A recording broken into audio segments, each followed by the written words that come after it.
Gracias, doctor Guillermo Tenorio. Sería muy importante que nos comparta el diagnóstico, cómo se encuentra la comunicación política en el crítico y complejo contexto que vive y enfrenta México.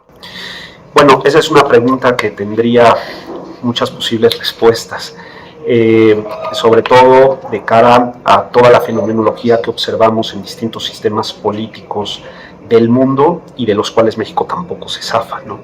En el mundo lo que observamos es que está habiendo un cambio paradigmático. Estos sistemas democráticos que nosotros creíamos muy afianzados, muy consistentes, muy sólidos, empiezan a presentar fracturas. Y comienzan a presentar fracturas no solo desde el emisor del discurso, sino también desde el receptor, desde el ciudadano. Y esto ha provocado o está provocando un conjunto de fenómenos súper interesantes en términos de comunicación política.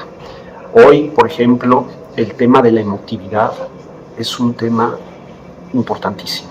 Es muy difícil que el discurso racional, que hablan muchísimos autores y que prácticamente todas las democracias deliberativas han venido entronizando, el discurso racional pues, ha venido debilitando, se ha venido descafeinando para dar paso a una constante narrativa emotiva.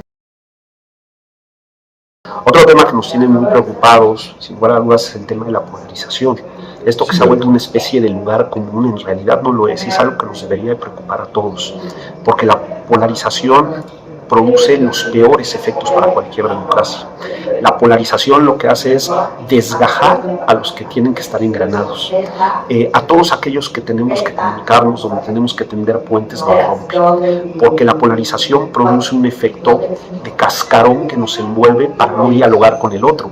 Imagínense, o sea, la democracia es dialogar con el otro, la democracia es entendernos con el otro que piensa diferente. La polarización esto no lo permite. Por si fuera poco, a esto se suma una creciente posición muy enquistada en la sociedad de una lógica de libertad de expresión que se mueve por canales de absolutos. Es decir, todo parece indicar que todo es susceptible de comunicar y que los límites de esa libertad de expresión prácticamente en algunos sectores ya no existen. Y vemos cómo crecen los discursos, vemos cómo crecen los insultos, vemos cómo crece la violencia verbal. Entonces estas fenomenologías nos están trayendo muchos problemas comunicativos. Y del otro lado vemos un creciente en torno a algunos gobiernos que empiezan a tomar una postura particular respecto a las libertades informativas y la forma de comunicar. Y entonces de repente observamos fenómenos más claros de censura que estaban y que creíamos totalmente olvidados, hoy empiezan a resurgir. Y entonces aquellas preguntas que resolvíamos de manera muy fácil hace algunos años, donde pues sabíamos que la libertad de expresión estaba hecha como frenos al poder estatal, que servía para tener una fiscalización de todo el actuar del Estado, uy, eso ya no está tan claro. Y entonces de repente el poder empieza a avasallar algunos espacios propios de lo social y su forma de comunicar empieza a ser con amedrentamientos, con encapsulamientos, con negación de la disidencia. Y eso, al menos estos 4 fenómenos en términos de comunicación política nos tienen sumamente preocupados a todos aquellos que todavía tenemos a la democracia. Lo cierto es que veníamos acostumbrados a un modelo de comunicación política en donde el mismo Estado tenía muchas fuentes. Y lo que ha ocurrido es que ha habido una centralidad en la fuente de información. Es raro escuchar a un secretario de Estado, es raro escuchar a un director general, a un subsecretario, eso ya prácticamente es inexistente. Todo gira en torno de una sola voz, que es el presidente de la República, y ya ni siquiera a través de un vocero, directamente de él. Claro, desde una lógica comunicacional diríamos, oye, qué interesante, esto puede ser muy atractivo, porque la fuente del poder en un estado con un sistema presidencialista como el que vivimos, pues nos está comunicando. Claro, esto trae aparejado muchos riesgos que hemos visto en los últimos 7 años, ¿no? Y son riesgos vinculados a que esa centralidad comunicacional también viene acompañada de una centralidad del poder. Desde luego esta centralidad en la comunicación pues no está exenta de pifias. no está exenta de errores, no está exenta de otros datos y no está exenta de que humanamente a veces el presidente de la República no tiene tantas respuestas a tantos temas que a diario se le pueden presentar en una mañanera, ¿no? Hemos visto cualquier cantidad de situaciones raras en esa mañanera, desde que un presidente pueda poner una canción de algún cantante famoso para llenar el espacio, hasta la famosa expresión de yo tengo otros datos. Claramente, pues a lo mejor se le agarró desacomodado al presidente y pues tiene que salir con eso, ¿no? Todos los mexicanos, como en cualquier sociedad democrática, tenemos un derecho maravilloso que se llama el derecho a la información. Y ese derecho a la información tiene 3 componentes básicos: que la información tiene que ser objetiva, veraz y de trascendencia pública. Y me detengo en objetiva y veraz, porque ahora estamos muy acostumbrados a que eso de la veracidad y eso de la objetividad en el manejo de la información, como que es algo que está muy desprestigiado, porque claro, cuando alguien dice algo apoyado en datos y alguien dice yo tengo otros datos, ¿a quién le hacemos caso?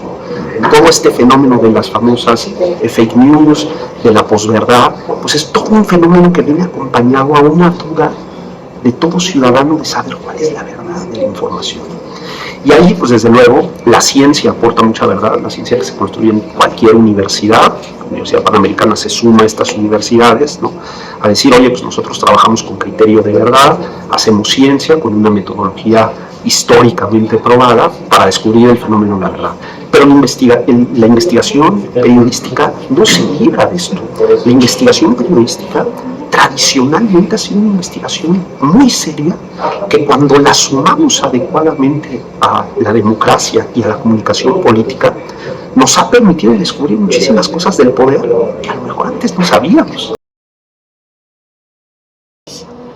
¿Cómo abordar la emergencia de los comunicadores digitales frente a la necesidad de sustentar el oficio periodístico bajo esa regla de oro que quienes tenemos mucho rato en esto aprendimos desde el principio, y que es: todo se puede publicar siempre y cuando todo se pueda comprobar?